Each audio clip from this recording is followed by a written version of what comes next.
नमस्कार. तर मी आलेले आहे माझ्या मैत्रिणीच्या घरी. तर ही एक माझी मैत्रीण आहे, तिचं नाव वैशाली आहे आणि ही माझी दुसरी मैत्रीण आहे. तर ही बघा लाडू देते आम्हाला. एवढा सारा फळा, दिवाळी संपली आहे, एवढा सारा फळार माझ्यासाठी आहे फक्त उरलेला. हे बघा भरपूर आहे तिच्याकडे. हा चिवडा एवढा छान बनवलाय, खूप छान बनवलाय आणि खूप छान बनवते बिचारी. पण मी दिवाळी संपल्यावर आली तिच्याकडे, पहिलं खाऊन गेली मी तिच्याकडे. तर तुम्ही बघू शकता अजून पण चकल्या तिच्याकडे एवढ्या आहेत. तर या सगळ्यांनी दिवाळी खायला. दिवाळी संपली तर खायला मजा येते. तर हिचा आज उपवास आहे, ही खाणार नाहीये आणि ही फक्त तिलाच देणार. खाणार आहे. हा मी खाणार आहे.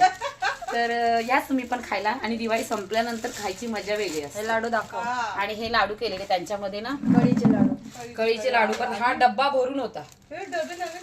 तर ते सगळं संपलं आहे. तर एक तुम्हाला दाखवते मी. हे बघा शेवचे लाडू म्हणतात त्याला. आणि ते कायरा बघा. तर असेच चला या सर्वांनी तुम्हाला पण दे.